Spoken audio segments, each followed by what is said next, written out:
देश को आज आजाद हुए 75 साल हो गए हैं और हम 2022 में 15 अगस्त को आजादी के 75 साल को अमृत महोत्सव के रूप में मना रहे हैं। और वही नहीं बल्कि कहें कि भारत के यशस्वी प्रधानमंत्री नरेंद्र मोदी जी का सीधे तौर पर कहना रहा है कि प्रत्येक घर अर्थात हर घर तिरंगा होना चाहिए। हम राष्ट्रीयता के भावना में एकता की परिभाषा दे इस प्रकार से कि हमें लगे कि हम वास्तव में राष्ट्र प्रेमी है और हम राष्ट्र से प्रेम करते हैं। यह संदेश यशस्वी प्रधानमंत्री नरेंद्र मोदी जी का है। और मैं आपको बताते चलूं कि आज 2 अगस्त है और इसी 2 अगस्त को 1876 ईस्वी में इस झंडा तिरंगा को डिजाइन करने वाले पिंगली वेंकैया जी का जन्म हुआ था। उनके जन्म दिवस पर मैं उनको नमन करता हूं। साथियों, आज मैं आपसे बात करूंगा अपने सर्वेक्षण रिपोर्ट में। सबसे पहले आपका नमस्कार। और आज की सर्वेक्षण रिपोर्ट में मैं आपसे बात करूंगा कि देश की राजनीति और इसकी नीति, उसके बाद उसकी योजनाएं और घोषणा पत्र, इन तमाम चीजों पर बात होगी और कहा जाएगा कि हम जो सदियों से कहते आ रहे हैं उसका भी जिक्र होगा। उसको भी कहेंगे हम कि आखिरकार हम जिस लोकतंत्र की परिभाषा लेकर, जिस लोकतंत्र की हम डिफिनीशन लेकर घूमते रहते हैं, जिस लोकतंत्र की, जिस डेमोक्रेसी की हम सर्टिफिकेट लेकर पूरी दुनिया में यह बताने का कोशिश करते हैं कि हम विश्व के सबसे बड़े लोकतंत्र हैं, तो हमारा जिम्मेदारी भी विश्व के सबसे बड़े लोकतंत्र के प्रति होना चाहिए और हमारी उत्तरदायित्व भी और हमारा कर्तव्य भी, हमारा ड्यूटी भी कहीं ना कहीं लोकतंत्र के प्रति होना चाहिए। यदि हम अपने लोकतंत्र के प्रति अपना ड्यूटी और रिस्पॉन्सिबिलिटी नहीं दिखाते हैं तो हम कह नहीं सकते हैं कि हम विश्व के सबसे बड़े लोकतांत्रिक देश हैं। अब मैं आपको बताते चलूं कि हमारा संविधान सबसे बड़ा संविधान है और हमारे संविधान में जो भी आपको मूल अधिकार दिखाई देते हैं, फंडामेंटल ड्यूटीज दिखाई देते हैं, डीपीएसपी दिखाई देते हैं, इन तमाम चीजों को मैं आपको बताते चलूं कि पूरे 60 देशों से उधार लिया गया है। उधार लेने का एक कतई नहीं मकसद हुआ है कि हम उधार लिए हैं तो हम उसको पैसे से लिए थे, मनी से लिए थे, लेकिन आज वैसा स्थिति बन गया है कि कहीं ना कहीं जो भी छोटे से काम कर दिया जा रहा है उसका श्रेय लेने के लिए लोग होड़े लगा दे रहे हैं। हालांकि मैं आपको बताते चलूं कि किस तरीके से आज नरेंद्र मोदी जी को सत्ता में आए हुए 8 साल हुए हैं, उसी प्रकार से मैं आपको बताते चलूं कि 2014 में जब नरेंद्र मोदी जी सत्ता में आए थे तो उनका एक ही मकसद था कि सत्ता से अर्थात कहें कि सत्ता में बैठी उस सरकार के समय जो भ्रष्टाचार था, जो करप्शन था, उसको समाप्त करना है और एक राजनीतिक संस्कृति को उस प्रकार से परिभाषा दे जाना है जो भ्रष्टाचार मुक्त हो। उसी प्रकार से आप देखें कि अन्ना हजारे के आंदोलन से निकले अरविंद केजरीवाल जो कि भ्रष्टाचार मुक्त भारत बनाना चाहते थे और उनकी उस सोच से कहीं ना कहीं रेवड़ी बांटने से और कहीं कहीं 300 यूनिट बिजली फ्री और जल फ्री देने के उपलक्ष्य में हम देखें कि किस तरीके से पंजाब में भी वो सरकार बनाने में सफल हो गए। कहने को तो सभी लोग कहते हैं कि सरकार रेवड़ियां बांट रही है और यहाँ तक की चर्चाएं भी देखने को मिला है किस तरीके से यहाँ तक कि सोशल मीडिया हो, इलेक्ट्रॉनिक मीडिया हो या कोई भी मीडिया हो, वह अपने संवाददाता लिस्ट हो या कोई अपने विशेष रिपोर्ट हो, उस विशेष रिपोर्ट में वो बताने का कोशिश करिए कि किस प्रकार से रेवड़िया बांटा जा रहा है। हालांकि रेवड़िया बांटने के पीछे कहानी क्या है और इसके लिए जिम्मेदार कौन है, इस बात को हम समझेंगे इस सर्वेक्षण रिपोर्ट में ही। लेकिन सबसे मैं आपको पहले बताते चलूं कि आज का भारत कहीं ना कहीं 1947 के भारत से बदल चुका है। हम कल मिग 21 उड़ाया करते थे और आज हम कहीं ना कहीं फ्रांस से उसे और रूस से उस प्रकार के आधुनिक मिसाइलें और कहेंगे उस प्रकार से इक्विपमेंट, डिफेंस इक्विपमेंट खरीद चुके हैं कि हम विश्व के उन तमाम देशों को जवाब दे सकते हैं जो हमारा विरोध करेगा। और वही नहीं, भारत खुद ही अपना स्वदेशी तेजस जैसे एलएसी जैसे मशीनरीज और कहेंगे एलएसी जैसे तेजस एलएसी जैसे एयरक्राफ्ट और कहीं ना कहीं सामान को ढोने वाले वाहक भी बना चुके हैं। अर्थात भारत के पास टेक्नोलॉजी से लेकर और कहेंगे युवा शक्ति सब कुछ हमारे पास मौजूद है। अब बात यहाँ पर ये बनती है कि आखिरकार लोकतंत्र आधारित देश है और यहाँ पर यदि लोकतंत्र की बात की जाए तो हम कहते हैं कि विविधता में एकता है, डाइवर्सिटी है व यूनिटी बट यूनिटी। और एक बात और कहा जाता है कि डाइवर्सिटी है व unity but does not have a uniformity. हमारे यहाँ डाइवर्सिटी में तो यूनिटी है लेकिन यूनिफॉर्मिटी नहीं दिखाई देता है। इसी यूनिफॉर्मिटी को देखने के लिए, इसी यूनिफॉर्मिटी को एक रूप में बदलने के लिए नरेंद्र मोदी जी का एक सबसे बड़ा कहें कि योगदान है कि उस प्रकार से जिस प्रकार से वो कह रहे हैं कि हर घर तिरंगा होना चाहिए, वह यूनिफॉर्मिटी का एक पहचान होगा। अब मैं आपको बताते चलूं कि आखिरकार मैं बार बार कहता हूं और बार बार कहने का कोशिश करता हूं कि ये लोकतंत्र है, और लोकतंत्र किसी एक विचारधारा, एक आइडियोलॉजी से नहीं चलता है, एक आपके स्टेटमेंट और एक ट्वीट से नहीं चलेगा। यहाँ लोकतंत्र है तो यहाँ पर यदि आप कहते हैं कि विविधता में एकता है, तो यहाँ अनेक प्रकार की विचारधाराएं हो सकती है, अनेक प्रकार के यहाँ पर संस्कृति है, अनेक नस्ल के लोग हैं, अनेक धर्म के अनुयायी हैं यहाँ पर। तो फिर हम विविधता में एकता की जो परिभाषा देते हैं, फिर हम उसको क्यों कह रहे हैं कि हम एक रूप में बन जाए और हम एक विचारधारा के ही रूप में रहें। हालांकि बीजेपी के हिंदुत्व और राष्ट्रवादी विचारधारा को अभी उसके त्रिज्या और परिधि के आसपास तो कोई विचारधारा दिखाई नहीं दे रहा है। इसलिए मैं कहना चाहूंगा कि आने वाला समय में इसी की सरकार बनने वाली है। लेकिन सरकार की बात तो मैं तो न भविष्यवाणी कर सकता हूं, क्योंकि ये जनता के मूड पर डिपेंड करता है कि जनता किसको मत देने वाली है। लेकिन बात मैं जरूर कहूंगा, जिस प्रकार से रणनीति आज 8 सालों से बीजेपी अपना बना रही है, वह साफ तौर पर यह जाहिर कर रहा है कि 2024 में पुनः नरेंद्र मोदी जी का ही वापसी होने वाला है। लेकिन मैं आज तीखी टिप्पणी करूंगा, और यह मेरा सर्वेक्षण रिपोर्ट कहीं न कहीं अपना अनुभव है, एक कहीं न कहीं की एक्सपीरियंस है, एक तवज्जो की एक सर्वेक्षण रिपोर्ट है। और इस तवज्जो की सर्वेक्षण रिपोर्ट में आप भी हमारे साथ कमेंट कर साझा कीजिएगा।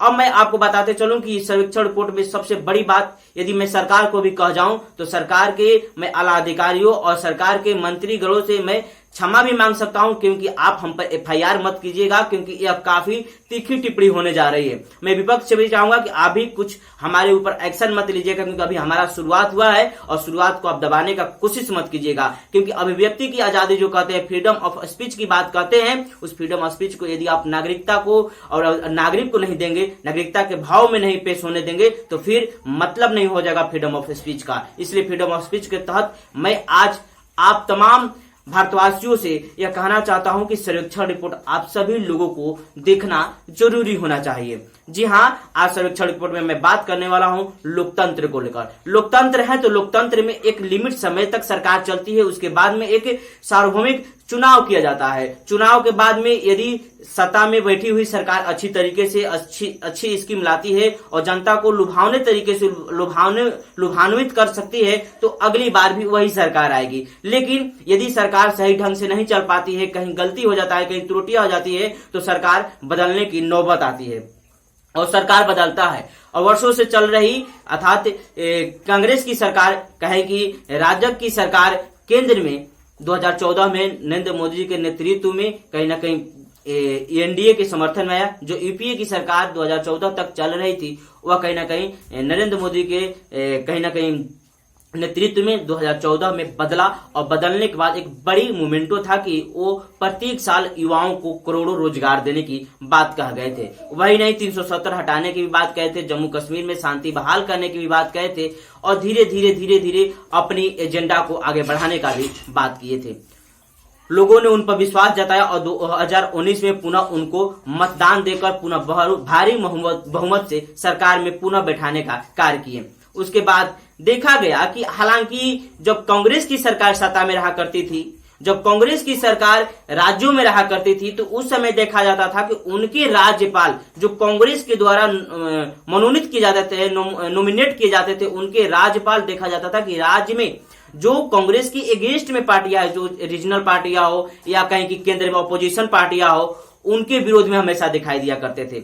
आप पश्चिम बंगाल में देखें किस तरीके से राज्यपाल और ममता बनर्जी मुख्यमंत्री के हमेशा विवाद दिखाई दिया करता था, हमेशा विवाद ही विवाद दिखाई दिया करता था। कहीं ऑर्डिनेंस की बात कह दिया जाए तो आज देखा जा रहा है कि एक राज्य वैसा है, हमको नाम नहीं याद आ रहा, वहां पर केवल ऑर्डिनेंस पास किया जा रहा है। ऑर्डिनेंस का मतलब होता है कि एक अध्यादेश हो गया जिसको राज्यपाल की अनुमति के साथ पास कर दिया जाता है। ऑर्डिनेंस कोई लॉ नहीं होता है, कोई एक्ट नहीं होता है। ऑर्डिनेंस एक अध्यादेश होती है जो एक लिमिट समय के लिए होता है। और किसी भी राज्य और विधानसभा लोकतंत्र में, लोकसभा में यदि ऑर्डिनेंस पास होता है तो वहां की कहीं ना कहीं संविधान और लोकसभा की और कहीं ना कहीं मर्यादाओं की हत्याएं की जा रही है। लेकिन बात यहां पर मैं आज ये नहीं कहूंगा, अब मैं बात करने वाला हूं कि आखिरकार केंद्र में बैठी सरकार या सत्ता में बैठी कोई भी सरकार क्यों विपक्ष को बार बार टारगेट करती है।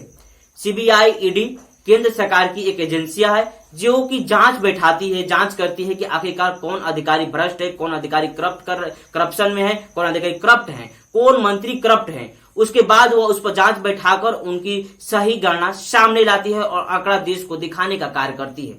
आप देखें कि पश्चिम बंगाल में ममता बनर्जी के कैबिनेट में बैठे पार्थ चटर्जी के कहीं ना कहीं गुमनाम महिला मित्र की बात कर लिया जाए, 2-3 मित्रों का नाम आ रहा है जिसमें अर्पिता मुखर्जी है, मोनालिसा है, उन सभी का नाम ले लिया जाए तो पाया गया कि अर्पिता मुखर्जी के यहाँ से करोड़ों रुपए का जो आप देखें कि किस तरीके से ईडी ने छापेमारी की, और यहां तक कि ईडी ने इतनी मात्रा में, भारी मात्रा में पैसों को बरामद किया कि उस पैसे को ईडी ने एक मोटाई में और कहीं की एक लंबाई और ब्रेथ और एक लेंथ में ईडी लिख दी। और ईडी लिखने के बाद अर्पिता मुखर्जी के विभिन्न फ्लैटों से करोड़ों रुपए मिले, लगभग 50 करोड़ से ऊपर रुपए मिलने की आशंकाएं जताई जा रही है। उसके बाद में देखा गया कि किस तरीके से ज्वेलर्स लाखों रुपए में मिले, उसके बाद में हीरा लाखों रुपए में मिले, उसके बाद में देखा गया कि किस तरीके से पार्थ मुखर्जी जो कि ममता बनर्जी के कैबिनेट में है और जो कि ममता बनर्जी के बहुत अच्छे सहयोगी थे, जिनका मकसद पार्टी को एक कहीं ना कहीं मजबूती स्थापित करने का था, लेकिन धीरे धीरे ममता को भी लगा कहीं ना कहीं पार्थ चटर्जी का इसमें हाथ है, तो ममता ने अपने कैबिनेट से उनको हटाने का कार्य किए। और वही नहीं बल्कि पार्टी से उन सभी पद भी हटा दिए हैं जो पार्थ चटर्जी के पास में थे। पार्थ चटर्जी का सीधे तौर पर बयान आ रहा है कि बाद में देखा जाएगा, मेरा गलती नहीं है, मेरा कोई इसमें का हाथ नहीं है, और बाद में देखा जाएगा कि क्या इस पर सफाई आता है, ईडी क्या सफाई देती है। लेकिन बात तो सच है कि आरबीआई क्या इतने दिन से सो गया था। आरबीआई के पास जब पैसा इशू होता है तो एक जो एसेट होता है भारत सरकार की, उस एसेट के अनुसार उतनी वेटेज में ही पैसा इशू होते हैं अपनी परिसंपत्ति के अनुसार। तो क्या आरबीआई उस दिनों तक अब तक सो रही थी जब से पैसा, जब आप देख रहे हैं भारतीय रिजर्व बैंक कहीं ना कहीं प्रत्येक 2 महीने पर जो अपनी कमेटी बैठाती है, एमपीसी कमेटी बैठाती है, उसमें यह निर्धारित करती है कि हमारा कितना पैसा अभी चल रहा है, कितना पैसा अपने चालू खाते में है, कितना पैसा सेविंग में है। उसके बाद में ये देखने का कोशिश करती है कि कितना हमारे यहाँ कहीं ना कहीं मुद्रास्फीति है, उसके हिसाब से वो 2 महीने पर एक कमेटी बैठाकर इसका निर्णय लिया करती है। लेकिन क्या इतने दिनों से आरबीआई सो गई थी? क्या उनको इतना मालूम नहीं था कि हमारा सर्कुलेशन इतने पैसे का हुआ है? तो इतना पैसा 200 करोड़ की बात की जा रही है, 50 करोड़ की बात की जा रही है, कोई 50 लाख और 50 रुपए की बात नहीं है, 50 करोड़ की बात है, 200 करोड़ की बात है। तो क्या आरबीआई इतने दिनों से सो रही थी? क्या ईडी के सपोर्ट में खड़े थी? ईडी सब छापा मारेगी तो हम अपने सर्कुलेशन का देखेंगे, पैसा कहां से आएगा था। आज मैं तीखी टिप्पणी करूंगा, इसलिए सर्वेक्षण रिपोर्ट आपका देखना काफी जरूरी लगेगा, क्योंकि आप देखें कि तीखी टिप्पणी में किसी सरकार और सत्ता पक्ष और किसी विपक्ष पर नहीं बल्कि नियम कानून पर करने जा रहा हूं। और वही नहीं, अब मैं आपको बताते चलूं कि यहां तो हुआ कि क्या आरबीआई सो रही थी और क्या ईडी को यहां मिला, तो क्या मंत्री, किसी का भी मंत्री हो, किसी भी पार्टी का मंत्री हो, किसी भी सरकार का मंत्री हो, मंत्री तो जनता के हित के लिए काम करते हैं, जनता का प्रतिनिधित्व करने का काम करते हैं। फिर मंत्री इस प्रकार किस प्रकार से भ्रष्ट हो सकते हैं, ये अंदाजा नहीं लगाया सकता। अब तो कैसे ये शुरू हो गई है, यहाँ के लोग ये सोचना शुरू कर दिए हैं कि हम किसी को वोट दें, हम किसी को मत दें, लेकिन सरकार वास्तव में जनता के प्रति कोई नहीं अकाउंटेबिलिटी दिखाने वाली है। किसी भी सरकार में ट्रांसपेरेंसी और पारदर्शिता नहीं है, किसी भी सरकार में उस प्रकार की कोई नहीं है जो राष्ट्रहित की बात कर सके, जो देशहित की बात कर सके। कहने को तो सब लोग कहते हैं कि हम राष्ट्रहित और देशहित की बात करते हैं, लेकिन वास्तव में किसी में दिखाई नहीं देता है। अब मैं बात करूं कि एक मंत्री जहां लाखों करोड़ों रुपए की चपेट में आ जाते हैं, ईडी उनको दबोच लेती है। वही नहीं, आप देखेंगे बिहार में भी किस तरीके से लालू प्रसाद यादव को चारा घोटाला में दबोचा गया। क्या यहाँ के मुख्यमंत्री और राजनेताओं की यही स्थिति बनी रहेगी? वही नहीं, कल संजय राउत जो कि उद्धव ठाकरे के पक्ष में है, शिव सैनिक जो टूटा वहां पर अभी जो सरकार चल रही है वो शिंदे के नेतृत्व में चल रही है। अभी वर्तमान में महाराष्ट्र के मुख्यमंत्री शिंदे हैं और उनके नेतृत्व में और बीजेपी के कहीं ना कहीं गठबंधन के नेतृत्व में वहां पर गवर्नमेंट चल रही है। लेकिन जैसे ही गवर्नमेंट टूटा वैसे ही संजय राउत पर ईडी की छापेमारी और संजय राउत कल हिरासत में ले जाते हैं। वही नहीं, बिहार के कहीं ना कहीं कहा जाए कि ओएसडी रहे लालू प्रसाद के भोला यादव को भी कहीं ना कहीं सीबीआई अपने कब्जे में ले लेती है। हालांकि ये केवल विपक्ष के नेताओं पर क्यों लगाया जा रहा है? क्या अभी सत्ता पक्ष जो राज्य सरकार में हो या फिर कहें कि जो केंद्र सरकार में है, जो पार्टियां है, क्या वो पार्टी कहीं भ्रष्ट कार्य नहीं कर रही है? क्या ईडी का और सीबीआई का ट्रांसपेरेंसी यही है कि जो भी भ्रष्ट कर रहे हैं वह केवल विपक्ष और ऑपोजिशन के लीडर और ऑपोजिशन के केवल पार्टियां ही कर रही है? क्या सरकार में बैठे उन लोगों की कोई भी इस भ्रष्ट में हाथ नहीं है जो अभी सरकार में बैठे हुए हैं। यदि कल सरकार बदल जाती है, यदि कल, ध्यान देने की बात है कि यदि कल सरकार बदल जाती है, केंद्र में किसी और की सरकार आ जाती है और राज्य में किसी और की सरकार आ जाती है, तो क्या ईडी और सीबीआई इन्हीं विपक्ष के नेताओं पर पुनः वार करेगी, या फिर कहेंगे जो केंद्र में है, जो सत्ता में बैठे हुए हैं, फिर उन पर वार करना चालू कर देगी? इस प्रकार की यदि नेगेटिव पॉलिटिक्स हमारे देश में होता रहेगा तो फिर हम कब तक आगे बढ़ेंगे, हम कहां तक विकसित हो पाएंगे? हम नहीं हो पाएंगे। फिर आप जिस विकसित की बात करते हैं, आप जिस डेवलपमेंट की बात करते हैं, वो डेवलपमेंट केवल आपके एक कागजी आधारित केवल एक नमूना में पेश होकर रह जाएगा। बाकी सब आप देखेंगे कि हम विकासशील रूप में ही हैं। हमारे यहाँ डिफेंस मजबूत हो गया है, हम डिफेंस रूप से मजबूत हैं, लेकिन अग्निपथ स्कीम में आप 4 वर्ष की नौकरियां कर देते हैं, 4 वर्ष की नौकरी कर देते हैं, क्योंकि आपको बूढ़े सिपाही की जरूरत नहीं है, आपको यंग सिपाही की जरूरत है, आपको यंग मिलिट्री की जरूरत है। तो फिर कहें कि मिग 21 को आज 60 वर्ष हो गया, जबकि किसी भी फाइटर जेट का एक आयु सीमा कहा जाए तो 20 से 25 वर्ष होता है। आज तो उसको कहीं ना कहीं वो 3 पीढ़ियों से गुजर चुका है, फिर आप क्यों उसको रखे हुए हैं? मिग 21 आप देखेंगे पिछले दिन किस तरीके से 2 विंग पायलट का किस तरीके से मिग 20 को क्रैश करने के बाद कहीं ना कहीं वह शहीद हो गए।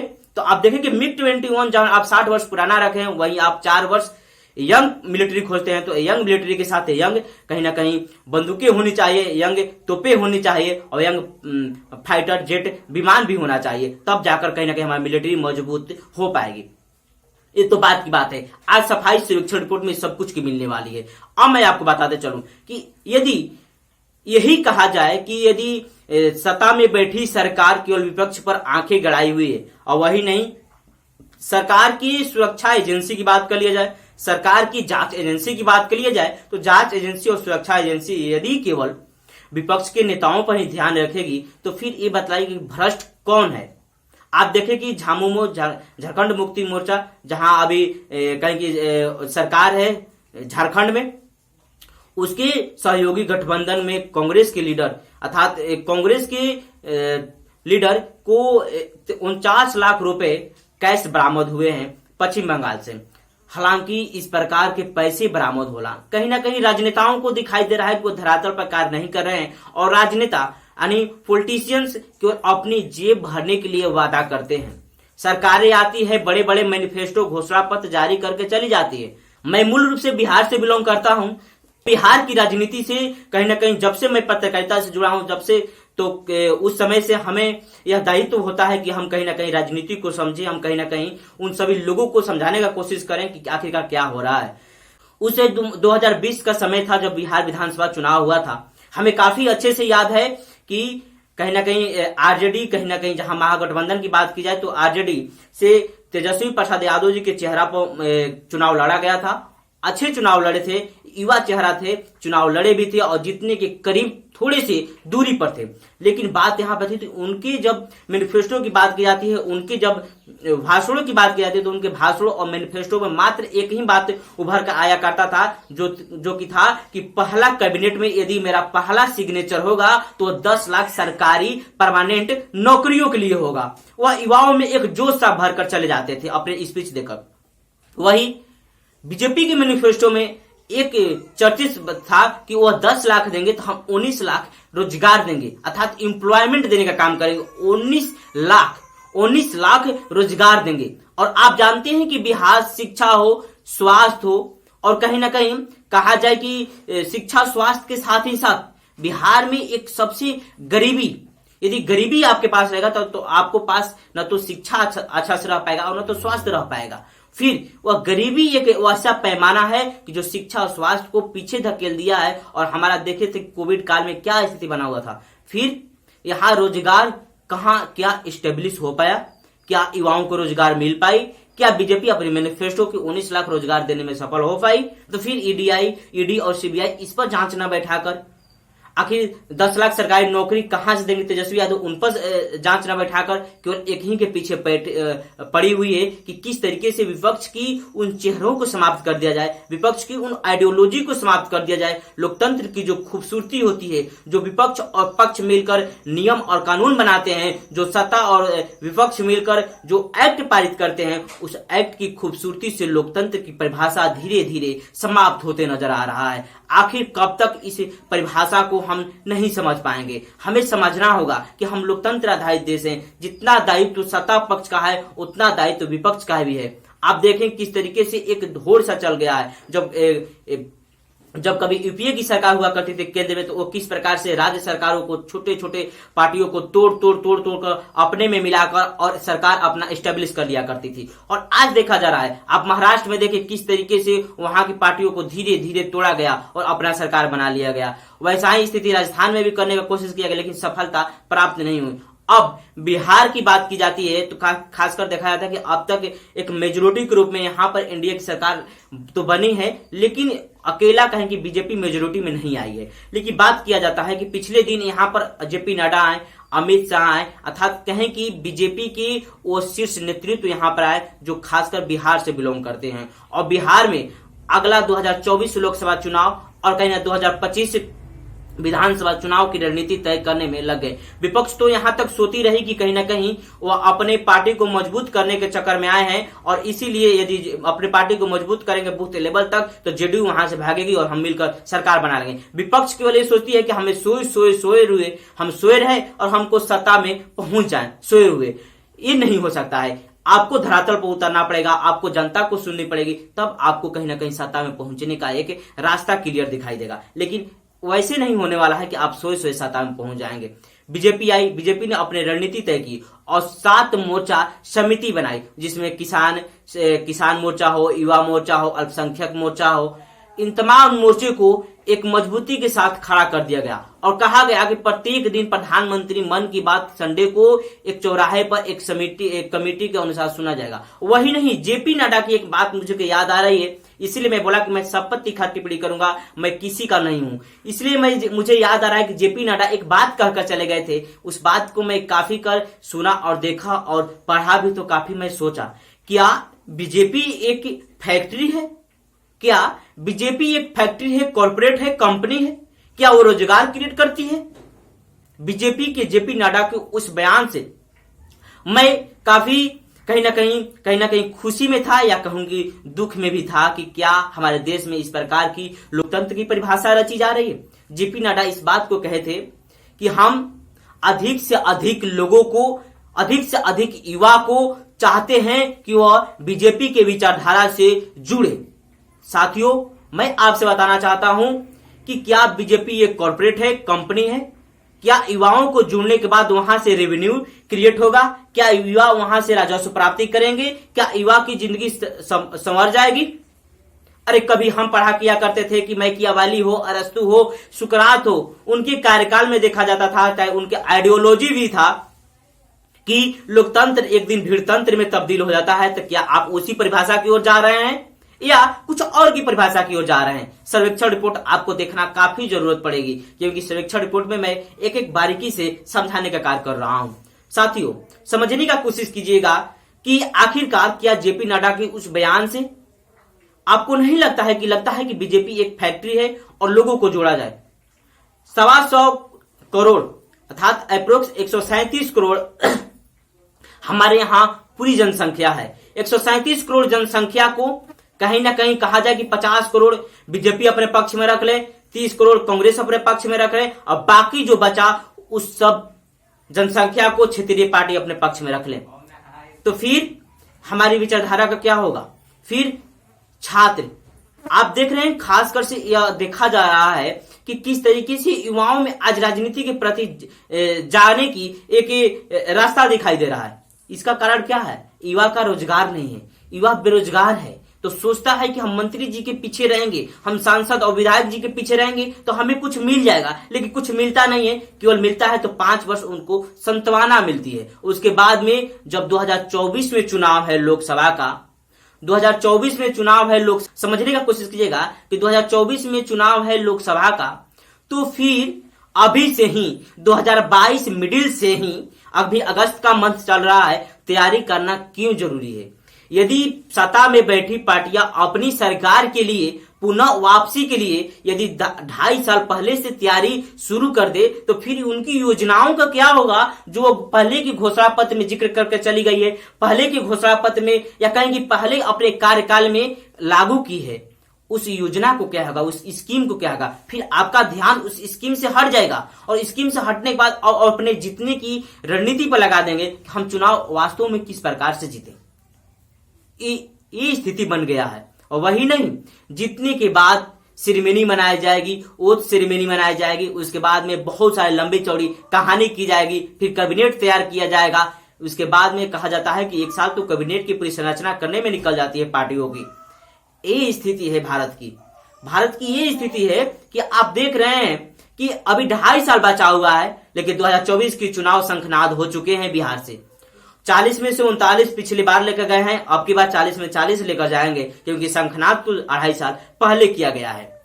और विपक्ष यहां पर सोया सोच रहा है कि हम सत्ता में पहुंच जाएं। जब बीजेपी जेडीयू में कोई अनजन होती है, कोई तीखा टिप्पणी होता है, क्योंकि आरसीपी सिंह को जब ही हटाया गया मंत्री पद से तीखा टिप्पणी हुआ, तो वैसा लगता है कि विपक्ष सत्ता में पहुंच जाएगा जेडीयू से मिलकर। इस प्रकार की रणनीति यहाँ की कहेंगी पार्टियों का कोई तो विचारधारा ही दिखाई नहीं दे रहा है, कोई विचारधारा ही नहीं दिखाई दे रहा कि आखिरकार किस विचारधारा पर काम कर रहे हैं। आप समझने का कोशिश करने का कोशिश कीजिए। आप आखिर समझेंगे नहीं तब तक विकास नहीं होगा हमारा। हमको गुमराह किया जा रहा है। पार्टियों, जिस पार्टी को मैंडेट मिलती है, आप देखें कि 2015 में किस तरीके से महागठबंधन को मैंडेट मिला, लेकिन बिहार में तोड़कर दूसरी सरकार आ गई। आखिरकार इस प्रकार से यदि मैंडेट मिला, जनता ने किसको मैंडेट दी, जनता ने किसको जनमत दिया, यदि उस जनमत को तोड़कर यदि आप सत्ता में पहुंचते हैं तो आप जनता के दिलों पर राज नहीं करेंगे। आप जनता के विचारधारा को खंडित कर रहे हैं, वहां विचारधारा को उसको तोड़ रहे हैं। तो फिर जनता आपकी बातों को समझ चुकी है और जनता बेवकूफ नहीं है, जनता काफी तेज तरार है, जवाब देने के लिए तैयार रहती है। इसलिए लेकिन जनता भी काफी भोली रहती है। जनता ये नहीं समझ पाती है कि हम आखिरकार 2019 में लोकसभा चुनाव दिए थे या 2020 में दिए थे, क्योंकि लगातार चुनाव होता है तो जनता के दिमागों से इस बात हट जाती है। कभी पंचायती राज का चुनाव होता है तो कभी लोकसभा का चुनाव होता है तो कभी राज्य सरकार का चुनाव होता है, लेकिन चुनाव तो होता ही रहता है। लेकिन बात यहाँ पर यही है, मैं मूल रूप से कहते चलूं आप लोगों से, तो एक निचोड़ में समझने का कोशिश कीजिए कि सत्ता पक्ष कब तक विपक्ष पर ईडी सीबीआई की छापेमारी करती रहेगी। फिर विपक्ष सत्ता में आएगी तो फिर जो सत्ता में बैठी वो विपक्ष में जाएगी तो उन पर कब तक ईडी सीबीआई की छापेमारी करती रहेगी। ईडी सीबीआई के अधिकारियों कमीशन से मेरा अनुरोध है। हालांकि कहा जा रहा है कि आजकल मीडिया तो न्यायाधीश बन गई है और न्याय देने का कार्य कर रही है, लेकिन न्याय की बात करने वाले लोग भी समझ जाएं कि जहां 10 लाख लोगों पर 50 न्यायाधीशों की जरूरत होती है, वो आज 10 लाख लोगों पर मात्र 17 न्यायाधीश है, तो आप किस न्यायाधीश की बात करते हैं। लोगों की जहां से आस होती है, लोग वहीं से आशा लगा कर जाते हैं और वहां से निराशा लौटाना कहीं ना कहीं किसी का यह न्याय नहीं होता है, किसी का यह ज्यूरी और जस्टिस नहीं होता है। इसलिए यह कर्तव्य बनता है कि यदि कोई भी आता है, यदि हमें लगता है कि हम न्याय कर सकता हूं तो उसके साथ न्याय ही करेंगे। अब मैं आपको बताता चलूं कि कब तक ईडी सीबीआई, उसके बाद में ईडी और सीबीआई को चाहिए कि अपनी ट्रांसपेरेंसी के साथ कार्य करें और अकाउंटेबिलिटी और ड्यूटीज के अनुसार कार्य करें।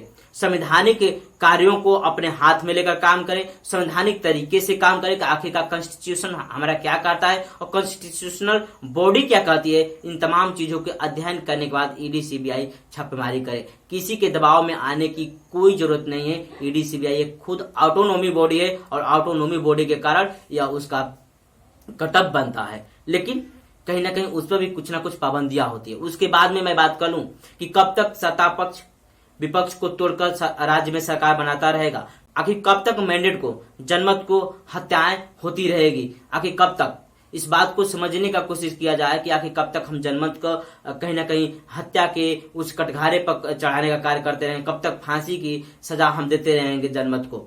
बात समझने की बात है। तब तक के लिए नमस्कार, मिलेंगे फिर अगले सुरक्षा रिपोर्ट के साथ। धन्यवाद।